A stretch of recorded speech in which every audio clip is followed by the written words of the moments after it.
Hello, everybody, and thank you so much for joining me for another episode of Interviews with Entrepreneurs in South Africa. Today, I'm very excited to introduce you to Allon, who is a tennis coach. Allon, will you tell us a little bit more about your business and how you started it? Hi, Melanie, and hi, everybody. Yeah, sure. So I've been a tennis coach now for just under 30 years. I was a former tennis player, went to the States to college, to play tennis on a limited tennis scholarship, should I say, because most of it was funded by myself and my family, should I say. And I did a school camp there with kids, and I just loved it. It was like, sure, this was amazing, just to interact with the kids and share some of the tennis knowledge that I had, because at that stage I was 20, I wasn't a tennis coach, and I just just working with kids and interacting with them in a tennis environment outside, being American children and everything was great. So I came back to South Africa at the end of 1990, didn't go back to college, and I actually started as an apprentice tennis coach to Pam Mera in 91. And that's kind of where it started. I did all my coaching courses, my coaching exams, and in, was it 93, I actually left to take over somebody's business who was coaching tennis from houses in the Sandton area. And I picked up 3 houses in the area, started coaching for myself after leaving Pam, who was quite reluctant for me to leave. And I said to her, it's time for me to move on and grow. And she wasn't too happy about it. But anyway, I think she thought it would impact on her business, because she also worked in the Stanton area. And I thought, you know what, if I don't make the move now, I'm not going to grow. I wasn't going anywhere. And I made the move, and yeah, it was a very good move. So for about a year, I coached at houses, and then Megawatt Park was advertised as a venue that needed a resident coach. And I went and I approached the committee, and they liked my proposal and what they thought I could bring to the club. So in 94, I joined Megawatt Park as the club resident coach. In a beautiful environment, where Eskom's head offices are. And yeah, pretty much started, there were about 300 or so members, but not very, they weren't all active. And I had to basically come in and transform the tennis club into a more social league playing club, where they really weren't doing that. And I got stuck in. I was 24 at that stage, just got married, and with all the energy in the world and exuberance and youth on my side, I got involved, and I loved every minute of it until we had a few challenging moments with Eskom, which I think the whole country can relate to. And dealing with the Eskom management at that time, it was like knocking your head against a brick wall. They wanted things from the tennis club and the sports club in general that were unrealistic in terms of rentals for their own property and everything. And what we grew there was amazing until the management of Eskom got involved and pretty much closed down all the sports facilities in the club. They started with the parking lot that we used to park in, and they closed it off only for Eskom personnel, so we couldn't park there. We had to park all the way on the other side of the facility, and it was just a daily grind, from what we were used to. And we, from going from a membership of about 300, I think when I left there in 99, ended up being about 57 members around about then, which was very sad. It really was. It was a beautiful place to coach at. The surroundings were stunning. They really looked after the place really nicely. Even to the point where the '95 Springbok World World Cup winning side were practicing at Megawatt Park on their fields in early '95 because it was that beautiful and the facilities were that great. And actually, funny enough, about just over 10 years or so, I actually went past there just to see what the courts were looking like, and they were really run down. The poles had fallen into the courts. The electricity, the floodlight poles had fallen, down, and basically it was just finished, which was sad. But luckily, I was approached by the Wendywood Sports Club chairman in '99 because he heard about the job that I did at Megawatt Park, and he wanted me to come and do the same at Wendywood, which I think at that point had one active tennis member on their books. So again, I got stuck in, a little bit older now, had a 2-year-old child at that point, and got the guys that were practicing there at the time and brought some people across from Megawatt Park. And we formed a really nice tennis club, and to the point, I think in 2004 we had 2 men's teams, 1 ladies team, 4 junior teams that were playing league tennis. We had active social section. We started playing club championships for the first time in quite a few years, and I was growing my coaching business quite nicely at that point. Like at Megawatt Park, it also grew very nicely in the beginning before we started running into problems. So Wendywood was thriving, and we were doing nicely until 2009 when we had to have our lease renewed. We had a few committees in the place that were actually embezzling the club's money, and we lost our lease, and the city of Joburg wouldn't renew it. And again, ran into issues.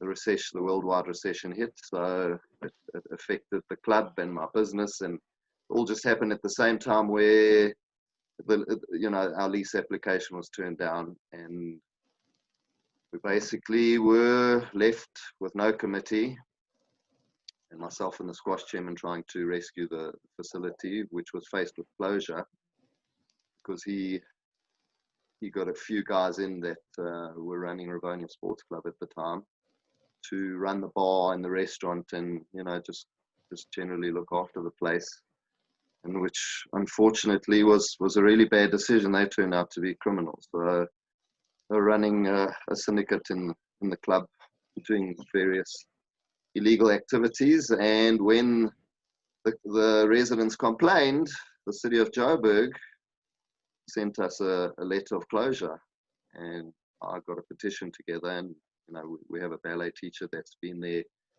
for about 30 years, and she got all her students to sign the petition. We've got the squash club to sign, and the tennis members at that point as well.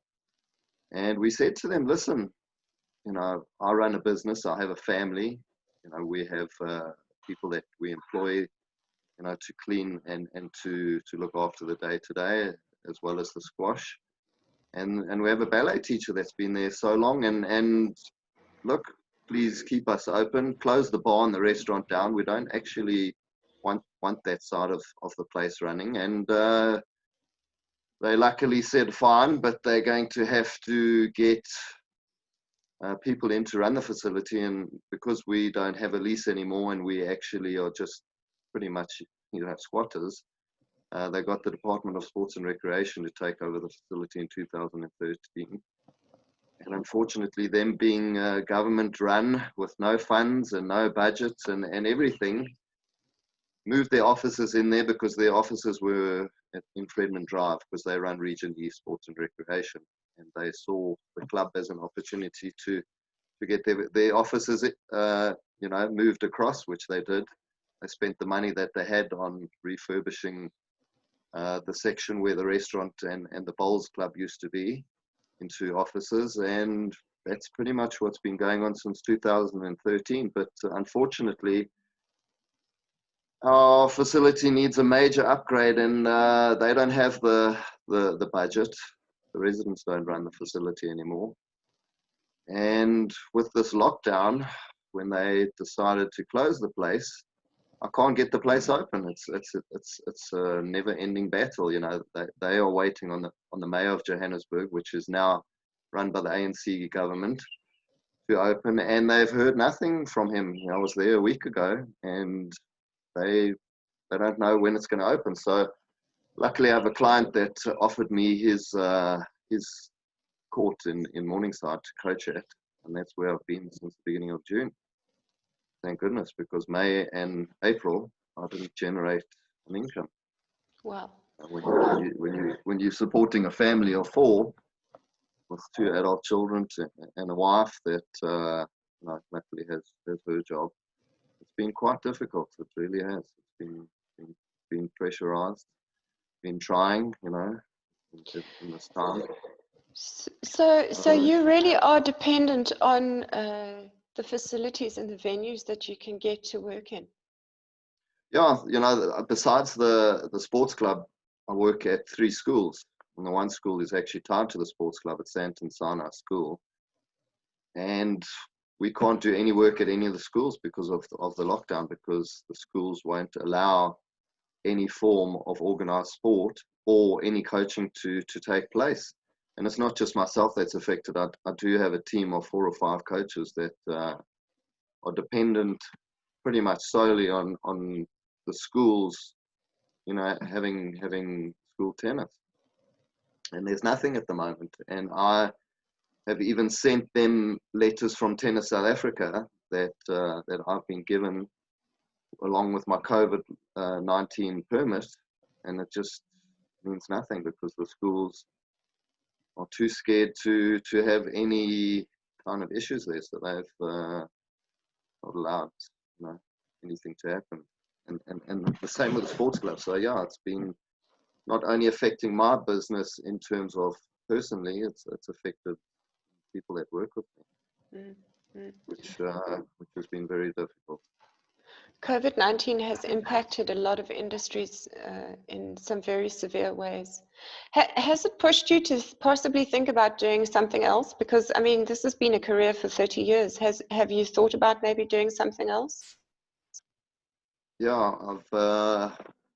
I've looked at various things, but when things like this happen where people's livelihoods affected on a daily basis, it's not so easy to find anything else.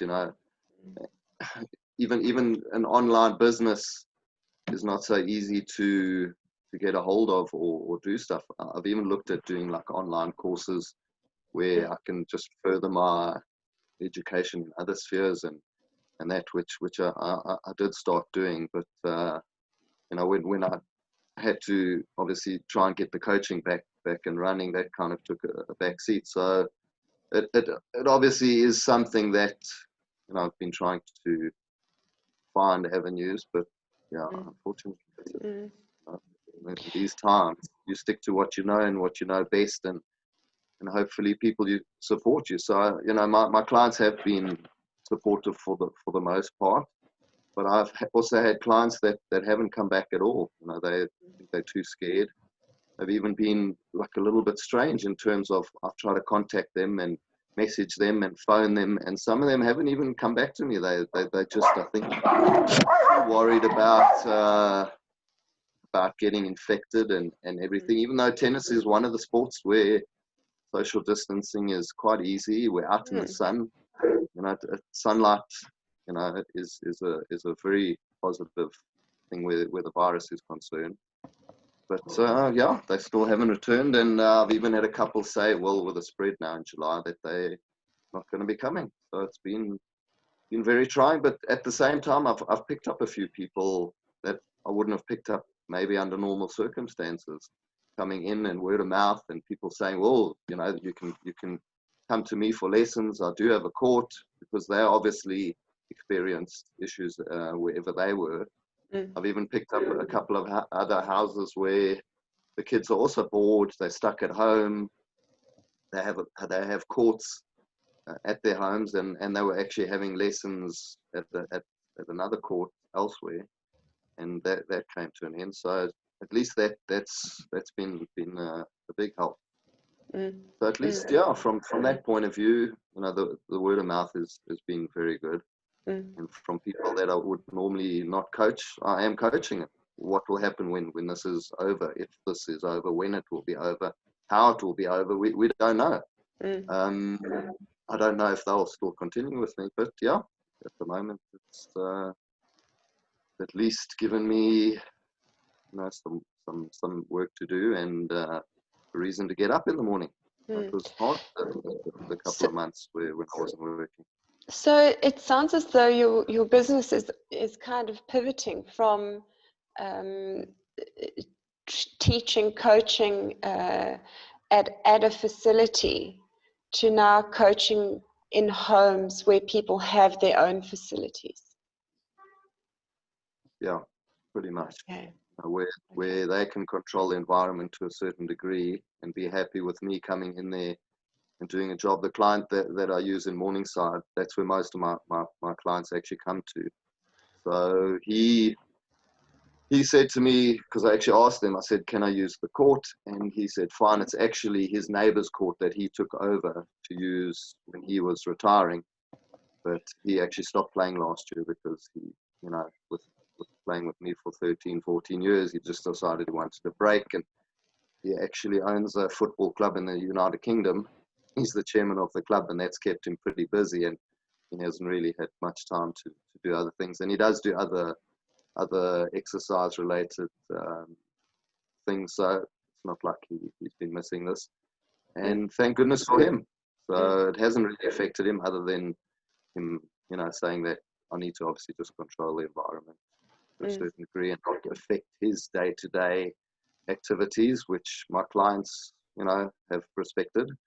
And yeah, so it's been great. People come there and they're actually really happy to be there compared to the Wendywood Sports Club where I coached at, because Wendywood being as run down as it is, and there's a park attached where there's some nefarious activities going on there, that they're coming to this house in a controlled environment. It's a beautiful garden. It's a lovely area.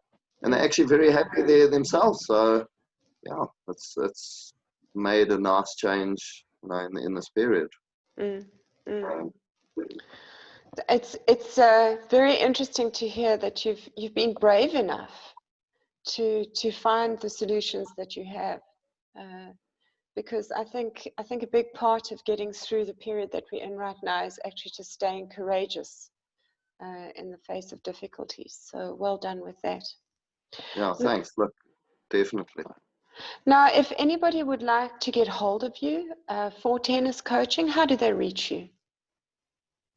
Well, I've got a few mediums that they can reach me on.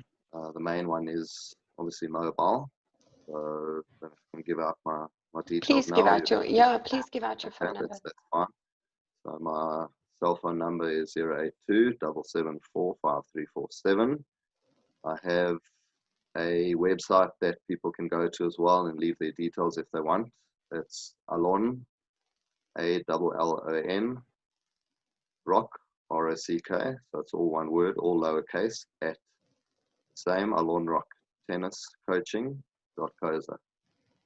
Okay. And my email is allon@allonrocktenniscoaching.co.za. So that's how they can get hold of me, through my website. I am on Facebook as well, and I'm on Twitter at Allon Rock. Okay. So that's pretty much how people can get a hold of me, and yeah. That's really awesome. I hope that people watching this interview will get in touch with you if they are looking for tennis coaching. And hopefully this interview will help to get word of mouth out there so that we can help to keep your business alive during this challenging time. Yeah, thanks very much. And if they just want to chat to me generally about experiences in lockdown, I'm happy to share. Obviously, we're all in this together.